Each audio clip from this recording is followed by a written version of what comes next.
بكل الأحوال في منتهى الصعوبة. أنا عايز أقول لحضراتكم كان في مباراة لنادي الزمالك أمام حرس الحدود انتهت بفوز نادي الزمالك ب3 أهداف مقابل هدفين. أنا معايا على التليفون دلوقتي الكابتن أحمد عيد عبد الملك. أهلا وسهلا بك كابتن. مساء الخير، ازيك يا استاذ ابراهيم؟ عامل ايه؟ أخبارك يا كابتن؟ الحمد لله تمام. كله تمام؟ الحمد لله تمام. سمعت النهارده ان انت كان في كارت احمر. هو خدت كارت احمر في اخر 10 دقائق في الماتش كده. ايه اللي حصل بالظبط؟ احكي لنا ايه اللي حصل بالظبط. هو كان عندي انذار في الماتش عادي خالص، وفي اخر 10 دقائق كرة كده، كرة كانت مشتركة في نص الملعب وكده، فهي المفروض كانت فاول ليا، فبقول للحكم يعني فاول، يعني هو بيحسب حاجات يعني اسهل منها، فبقول له يا كابتن فاول مش عارف ايه. راح اللي هو لف لي ظهره وشوح لي ومشي، قلت له انت بتتمنظر عليا ليه كده؟ راح لف اداني الكارت الاحمر على طول. بس هو ده اللي حصل. هو ده اللي حصل يعني. كان في مشكله مع باب رادلي، احنا عايزين نعرف المشكله ديت وهل وصلت لحد فين؟ انت هتبقى موجود مع المنتخب في الفتره اللي جايه ولا الامور مش واضحه بالنسبه لك؟ لا، هو بيتهيألي انا مش هبقى موجود بعد كده، يعني هو ده احساسي ان انا مش هبقى موجود، يعني في ظل عدم وجود لعيبه الاهلي والزمالك وانبي والمحترفين. انا مش موجود في ظل يعني غياب المجموعه دي كلها، فاكيد مش هبقى موجود الفتره اللي اما يبقوا موجودين يعني. الفترة اللي جاية. طيب بص، انا هقول لك بأمانة، انا صوتك هادي قوي لدرجة ان انا قلت اكيد في حاجة غلط، اكيد ده مش الكابتن احمد عيد عبد الملك. يعني قلت ممكن يكونوا ملوني غلط، قالوا لي مثلا الكابتن احمد عبد الغني ولا حاجة، لكن الهدوء اللي انت بتتكلم بيه ده الحقيقة انا سعيد بيه، رغم ان انت واخد كارت احمر اي نعم مباراة ودية، لكن والله عادي خالص يعني الحمد لله عامل ماتش كويس وجايب جولين في الماتش وما كانش فيه اي حاجة يعني تستدعي ان انا اتنرفز او اتضايق. فهو الحكم زي يعني هو حكم من الاول، انا يعني اول مره اشوفه يعني ما شفتوش بيحكم قبل كده. انت تقريبا عارف كل حكام مصر بفضل الله، يعني كل حكام مصر. ما هو ده اول مره اشوفه، عشان كده كنت لازم اخد معاه موقف. لازم تاخد معاه كارت احمر، علشان كده يبقى انت مكمل كل حاجه. بس فما فيش يعني ما كانش في حاجه تستدعي والله ان انا ابقى متنرفز او متضايق يعني في الماتش، ويعني كنت ماشي كويس وجايب جوليل وماتش جامد وماتش كويس، فما كانش في مشكله خالص يعني. كابتن احمد، انا عايز اسالك سؤال مهم جدا عن انت شايف الامور ماشيه ازاي او هتمشي ازاي في الفتره اللي احنا بنتكلم فيها؟ احنا بنتكلم عن ان الدوري الممتاز به الناس عايزه يبقى فيه عوده للنشاط مره اخرى، الدوره التنشيطيه شويه نسمع ان هي هتتلعب وشويه مش هتتلعب، انتوا كلاعيبه شعوركم ايه؟ انطباعكم ايه؟ انا والله يعني اوحش حاجه ان الواحد يتمرن من غير هدف، يعني يتمرن من غير هدف، وكل يوم تسمع خبر جديد الدوره التنشيطيه هتتلعب، الدوره مش هتتلعب. انا شايف يعني هي الدوره التنشيطيه مش هنستفاد بيها بحاجه، يعني هو مش هتاهل لافريقيا او مش هتاهل لاي حاجه، مش هتبقى ماشيه بشكل رسمي يعني. يعني نلعب ماتشات وديه احسن، لو في كاس مصر نلعب كاس مصر، دي هتبقى بطولة يعني اللعيبة يعني هتبقى أفيد يعني اللعيبة.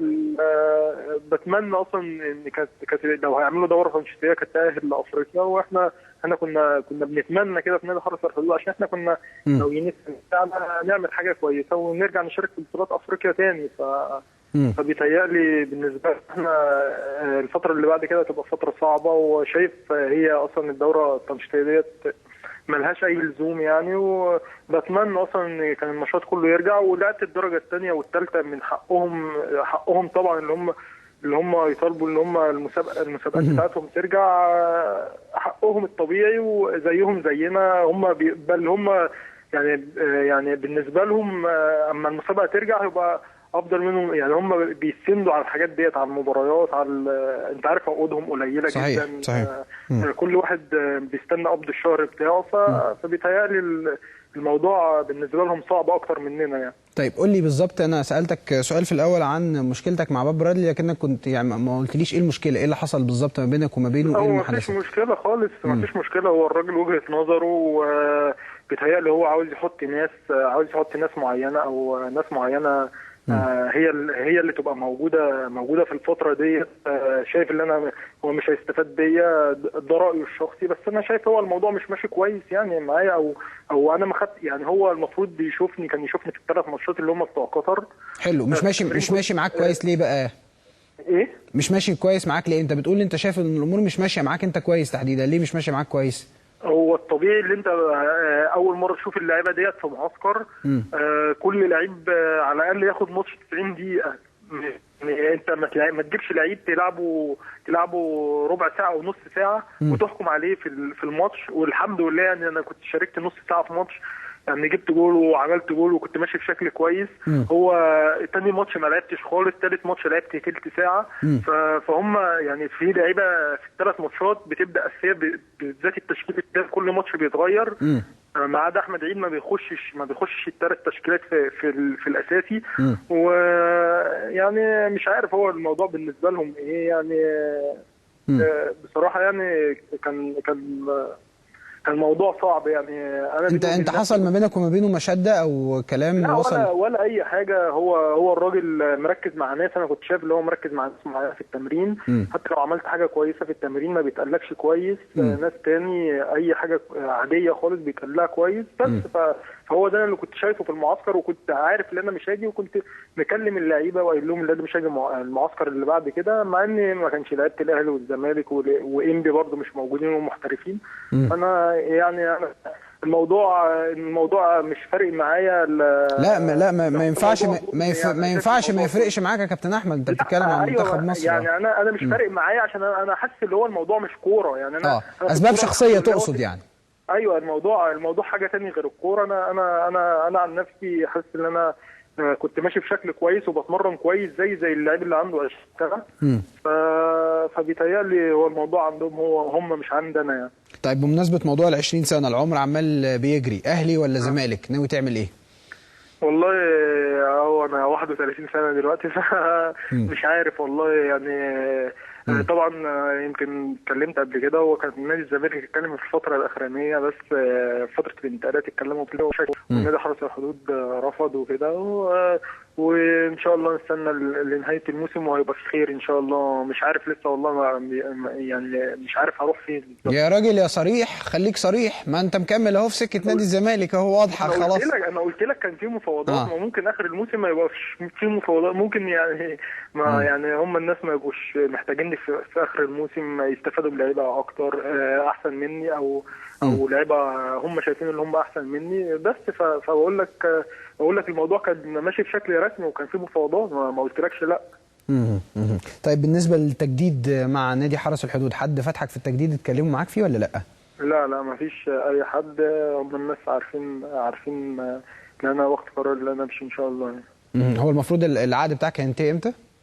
هو في نهايه الموسم اللي جاي، بس انا بنتكلم مع الناس واخد وعد ان انا همشي في نهايه الموسم ده يعني ان شاء الله. انت عايز تجرب حاجه تانية يعني؟ انت مش عايز انت عايز تجرب خلاص. واخد القرار ده يعني. انا يعني الحمد لله يعني اديت بشكل كويس 8 سنين مع نادي حرس الحدود. عملت 3 بطولات مع زمايلي. عملنا اسم نادي حرس الحدود في الفتره الاخرانيه في افريقيا، وعملنا اسم نادي حرس الحدود كويس. فبتمنى ان انا العب في نادي يكون نادي جماهيري يعني يحفزني شويه اكتر يعني. صحيح. يعني اكيد انت زعلان ان انتوا كنتوا لاول مره حرس الحدود هو متصدر الدوري، والمره الوحيده اللي انتوا تصدرتوا فيها الدوري وماشيين على الامور بشكل كويس حصل التذبذب او بشكل او باخر. طبعا الازمه اللي حصلت او عاشتها مصر في بعد احداث بورسعيد، اكيد ده مزعلك يا كابتن احمد. اكيد طبعا الواحد زعلان، بس يعني قدر الله ما شاء فعل. يعني احنا كنا بنتمنى استمرار البطوله زي ما قلت لك في بدايه الكلام. احنا كنا حاسين ان احنا نعمل حاجه كويسه النهارده وعاملين انجاز كويس. مكسب 12 مباراه ورا بعض دوت يعني اكيد ما بيجيش من فراغ. اكيد الحظ بيساندك في ماتش في 2 في 3 بالكتير قوي، لكن مكسب 12 مباراه ورا بعض دوت صعب قوي. ما عملوش يعني يعتبر الجيل الذهبي اللي هو بتاع النادي الاهلي اللي هو من صحيح ده عملوا الانجاز ده.